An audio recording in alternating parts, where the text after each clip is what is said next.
Today, I'm here alone, just me, to talk to you with real talk.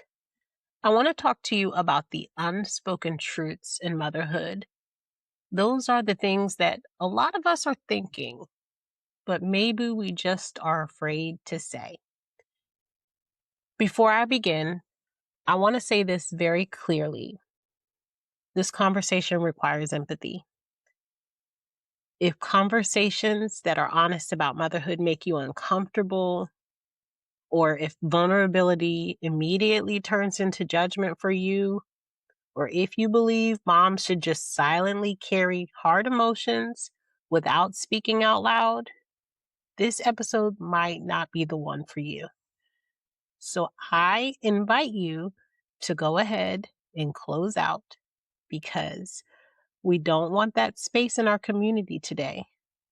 Today, I'm telling the truth about some of the harder parts of motherhood. The parts many women will whisper privately about, but rarely say out loud. This space is created for psychological safety, for honesty and healing, and for growth. That's all we need in this space today, because I want to make sure that I keep it safe for anyone who wants to return. We can deeply love our children and still admit that motherhood can feel overwhelming. It can feel lonely. It can be exhausting, and it can shift our own identities at times. I ask after every episode with my guest, is parenting hard? And rarely do I ever get parents that say, absolutely not. So today I'm speaking openly because I have not had the opportunity to speak to you one-on, however many are listening, about my experience as a mom and my thoughts and my true feelings about what motherhood truly means to me. It's not because I don't love being a mother, because I really truly do. I believe moms deserve spaces where they don't have to pretend, and that's why Nailed It Motherhood podcast is created in the way it has been. If this conversation doesn't resonate with you, again, I invite you back to the next episode when I sit down with guests to hear different parenting journeys and their perspectives. But today, this episode is for those moms who need room to let their hair down, to breathe, and need room to excel. So, this is not a perfect mom episode. This is a truth-telling episode, and it's going to start with me. You can love motherhood and still struggle within it. Today, I'm going to speak about the things that many moms feel, and I'm going to start with me. So, on Tuesday, I had an amazing opportunity to go and watch one of the podcasts that I listen to weekly, the Mom and Sten podcast. And they had a segment where they asked us to come up to the stage and ask a tough question for the street therapist. And I don't know why I felt so vulnerable that day that I decided I was going to get on stage and open up my heart and pour out and expose and show everything. But I asked a question in front of all of these strangers that really made me think afterwards. And a part of that was how I became a mom. So I did not plan to become a mom. And if you know my story, you know that it is certainly not pretty how I became a mom. I try to often protect the way I became a mother, and I shared more on that platform because all they knew was my first name, and many of them do not know that I host Nailed It Motherhood podcast, but I won't share too much on this platform simply because I want to protect my child. So I will share the basis of how I became a mother here. I will share the basis of the next part of my question here. But those are some unspoken truths that after the show, people came up to me and they said, "Thank you for sharing that," or "You don't understand how important that was to hear," because so many moms go through that. And it really sat with me for the last few days. And I said to myself, why don't we feel like we can talk about it? Why don't we feel we have a safe space where we can begin to heal by opening up our mouths with the things that are burdening us internally? So I want to have that space here.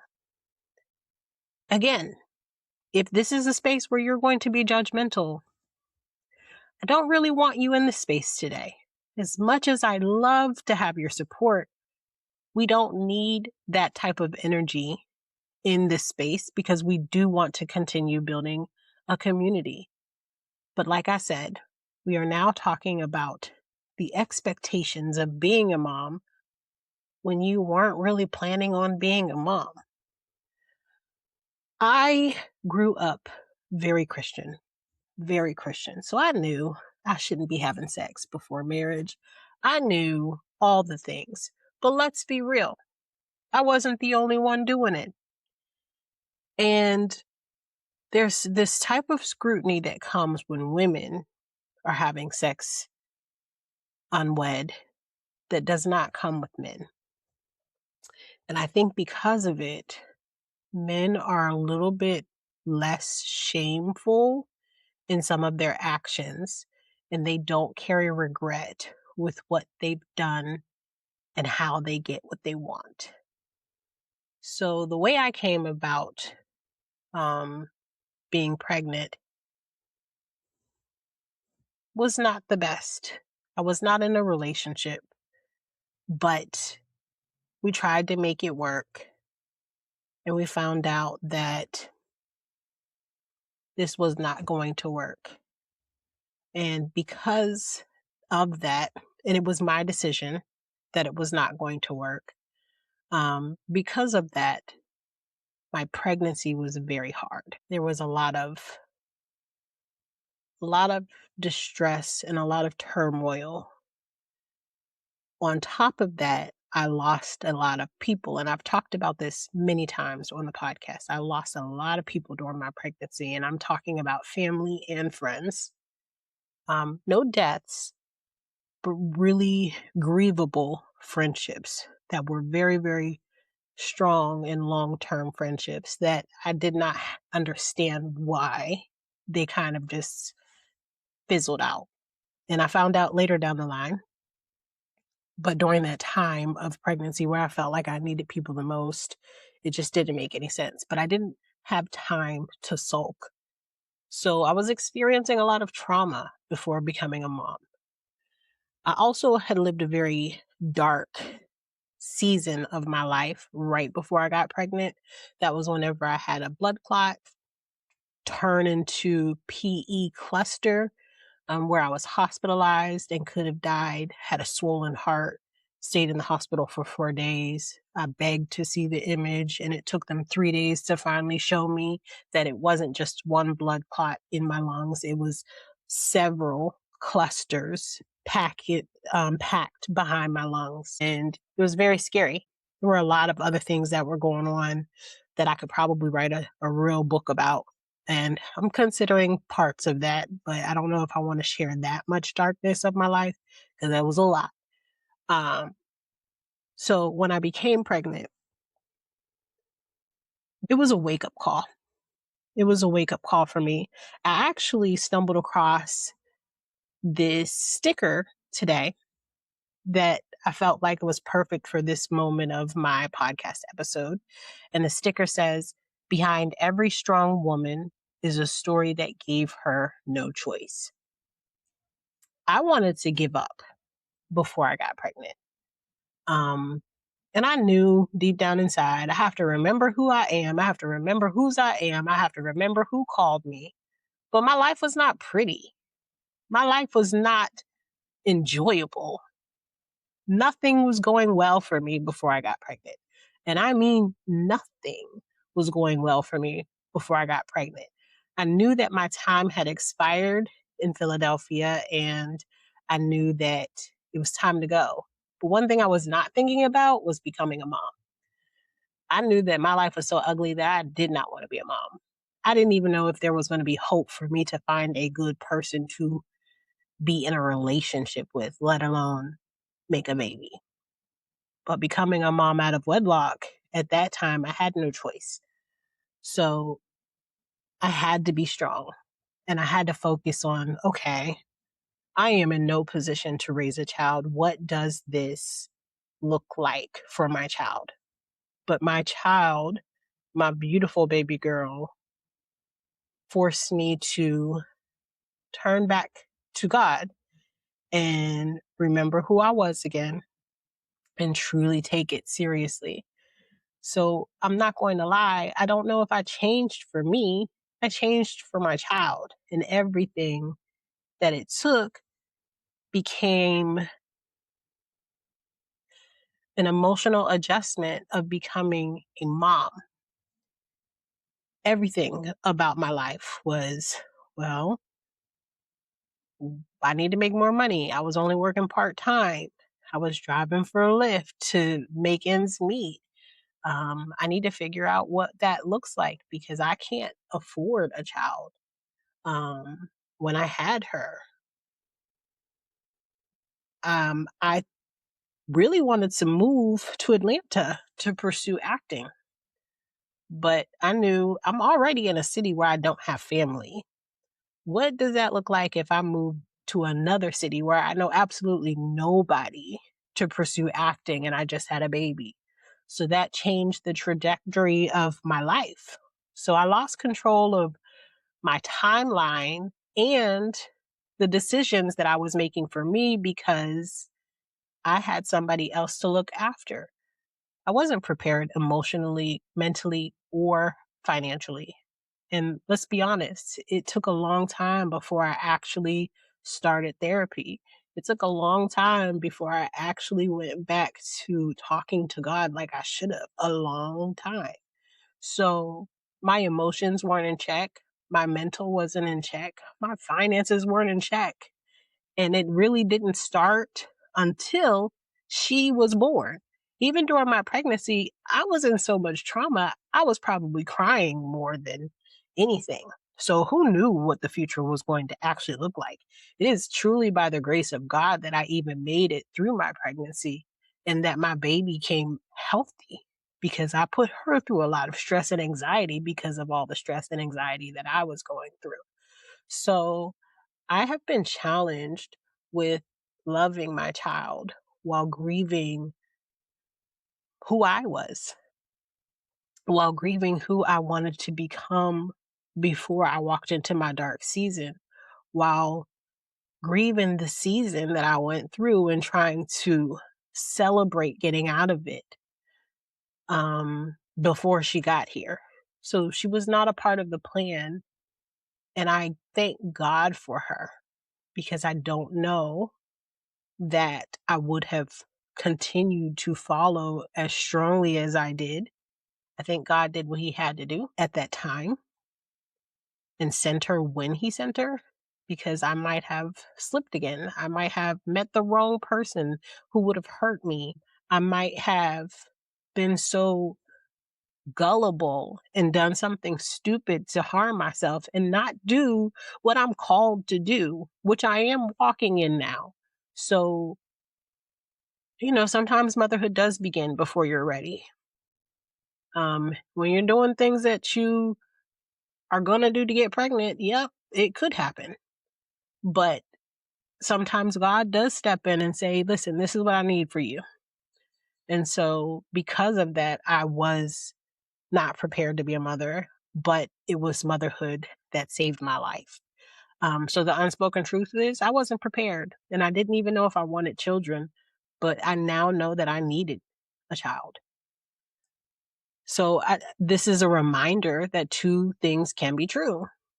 You can both be very, very grateful and have much gratitude for being a mom, but you can also carry some type of grief about how you became a mother and about when you became a mother.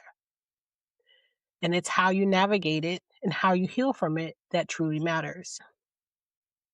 And once you become a mom, the emotional labor never turns off. And that is unspoken truth number two. Sometimes I need a break from everyone.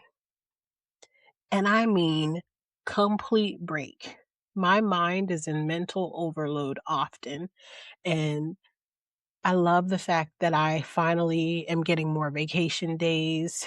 I love the fact that, I'm not using all my sick days. I love the fact that I have personal days to take. But sometimes taking those days does not mean that I'm also truly getting a vacation or a personal day or even a sick day.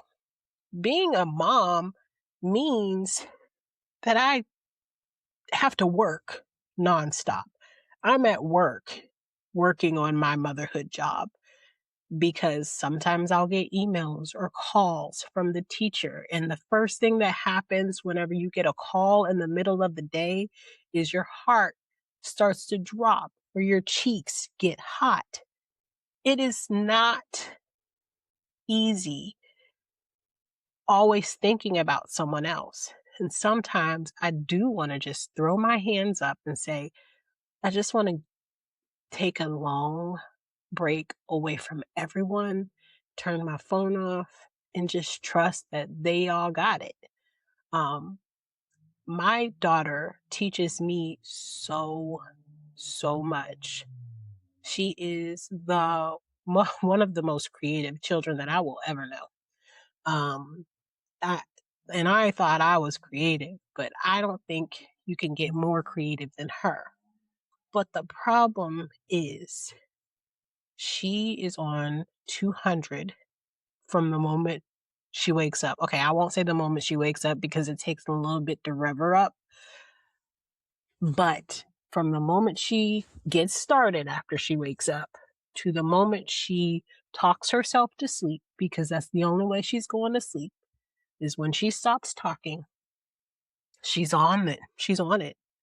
And sometimes my head just is so cloudy and foggy, and her talking, I have to ask her to chill because my head hurts. And it's just, I'm overstimulated from not only being, you know, in a high capacity job and having many people that need to ask of you from all directions, but then coming and picking her up and then being on immediately.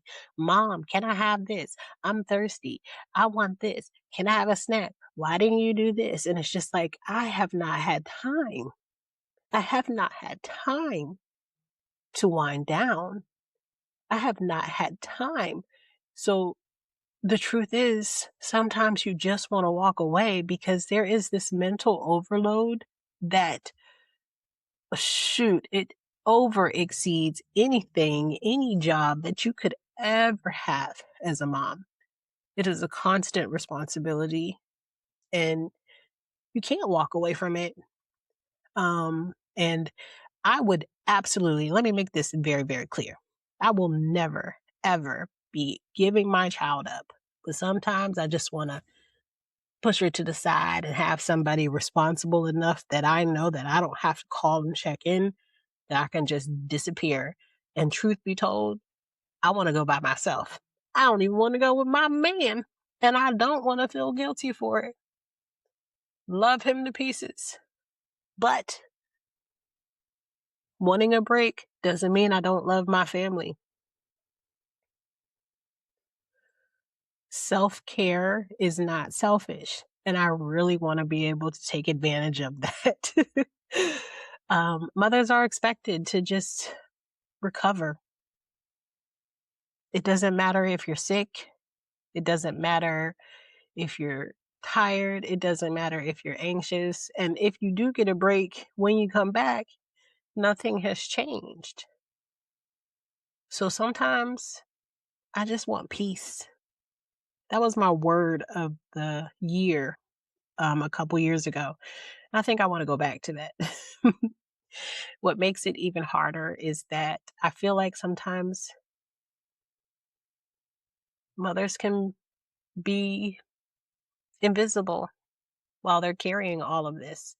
And sometimes you gotta yell and you have to act crazy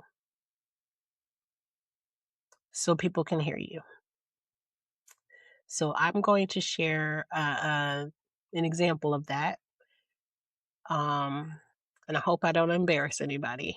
But it was around Christmas time, and I'm probably going to share this again, but it was around Christmas time this year when, as mothers, we make magic for Christmas season. We just go all out. We want to give the very best experience for our kid. And so, I told myself, I'm not doing this and I'm not doing this and I'm not shopping and she's only getting and blah, blah, blah. Well, we pour all of our love and all of our heart into making sure that they get what they've asked for, but also we know what they need and all of the things. So I poured everything I had into making sure that Tavia's Christmas was magical this year. Um, Said I wasn't going to decorate. We did the decorations. Got her a tree for her bedroom, got her a tree for her little TV room, decorated the tree for the big living room. What was I thinking? 3 trees? Um, did the gift shopping and hid all of the gifts, and then on Christmas Eve pulled them out, realized just how much I did, and I was like, "Whoa, I didn't mean to do all of this." Um, so that was one thing. And then you have Christmas, you open up all the gifts. You don't want to make it commercial. And I tried to have the talk with her. I explained to her the world is on fire right now. We're not going to be doing this. So what 2 or 3 things do you really, really want? And then you just can't help yourself. So as the default parent, you're planning the activities, you're planning the experiences. You're making sure there's coloring, you're making sure there's wrapping, you're making sure there's gifts not only for your child, but for your partner, for your families, for everybody. And it becomes very exhausting and it goes extremely unnoticed. But also, you still have to also tend to all of the things that are going on in the house. And so, on top of all the things we're doing within the house, school is asking for you to do 85,000 other things, like wear green today, or wear your striped Christmas socks, or we don't celebrate Christmas, but this is a holiday spirit. So think of your favorite holiday activity and make sure you bring a piece of that in. Or I'm making all of these things up, but you know what it's like. If you're listening, you're a parent, you've made it this far, you know what I'm talking about. So it's just all of this added stuff on top of you are already working full time. So I've already talked about the burden and the emotional load that you're carrying, and now we're adding on holidays. So Christmas came, we had an amazing time. After Christmas, I really wanted to make sure the house was in order because it had been falling apart, and took the time to really dig in. And I'm just sitting.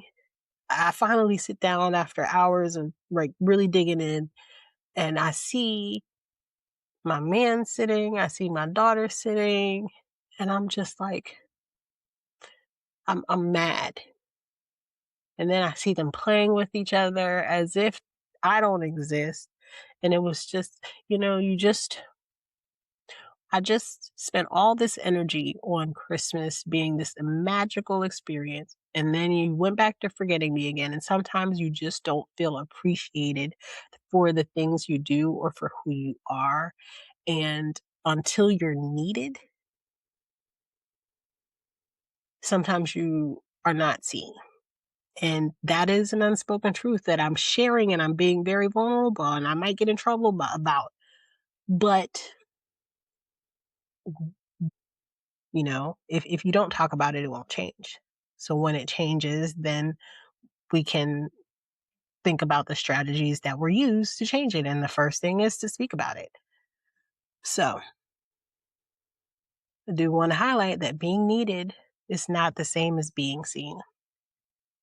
Mothers become truly the backbone of everything while they sit and fall back because they are not being heard and they're not being seen. And, I just wonder sometimes if my family notices the weight that I carry and if they can invite themselves to help pick up the load sometimes. So, there are so many other truths that moms carry quietly. So, over the seasons that I've had Nailed It Motherhood podcast and talking to other moms, I've heard many, many, many topics come up. So now I want to just share with you some other truths that I know that moms don't say out loud. And if you can agree with me, go ahead and comment below or share this episode with somebody else that you know might be going through some of these things, because we do want them to know that they're not alone. And at Nailed It Motherhood Podcast, we are the community that you can speak honestly with. So, one of the truths, sometimes I miss who I was before kids. Ooh, ooh. I'm not going to comment on it, just going to keep it moving. Sometimes I feel touched out and overstimulated. Sometimes I feel pressure to be everything for everybody. Sometimes I resent how much falls on mothers emotionally. Sometimes I just want my adult child to be an adult. Sometimes I don't recognize myself anymore. Sometimes I feel guilty no matter what I choose in my family. Sometimes I want support instead of advice. These are some of the topics that come up, and there are plenty, plenty more. One of them is sometimes I wish I had my mother here with me, because other people's advice is never going to be my mom's. That's my truth. Do you resonate with any of these unspoken truths? Are you ready to speak about it? Mothers are truly carrying emotional weight while we're pretending that we're fine. But honestly, honesty is important, because healing can't happen when we're pretending and we're not speaking about it. I just want you as listeners to know that moms truly deserve safe spaces. And I harped so much on being uninvited to this episode if you can't handle vulnerability, because vulnerability should never be punished. And I hate watching social media comments, but it's really hard to pull away from sometimes, because some people just are so haughty about how they allow other people to express their honesty. So we need to change that narrative. I think honest motherhood conversations create space for healing. And I just want to remind you all, admitting motherhood is hard does not make you ungrateful. It is hard. And sometimes we are the only ones we got to listen to. That doesn't make us bad mothers. It makes a room for healing to happen. And I promise you, mothers, we deserve spaces where we don't have to perform strength all the time. So, again, this episode was for moms who needed permission to release. I carry stress in my shoulders, in my neck, and apparently it's causing migraines. So I need a space where I can release.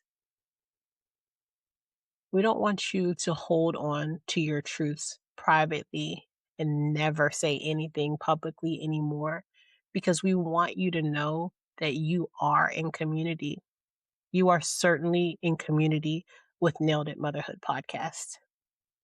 So I am your host with the most, Tamara Eldridge. I hope you've enjoyed this episode with just moi. I do want to remind you that I just opened up a school where I will be having live conversations that interact with my listeners because I think that community value is critical. It's critical now, especially for the time that we are in today. So I do want you to check out the school links below. You can either be a free member and just participate in the post and the discussions, or you can get access to classes and things like that. But if you like this episode and you want to hear more personal parenting journeys like it, please don't forget to subscribe to all of my social media platforms at Nailed It Motherhood Podcasts on Facebook, YouTube, and Instagram. Again, I'm trying the TikTok. I'm just not there yet. We're working on it. You can also subscribe and follow on your favorite podcast platform so that you never, ever miss an episode. Also, don't forget we do have a new Nailed It Motherhood shop where you can get all things Nailed It Motherhood, including journals, merch, and other supportive items that will help you during your personal parenting journey. As always, we welcome your questions, your comments, and ideas. And if any of these unspoken truths that I talked about today resonate with you, please tell me in the comments below. We definitely hope to keep this conversation going. If you want to see this conversation on school, let me know and we can set up a webinar. Until next time, keep on doing what it is you do. Smooches.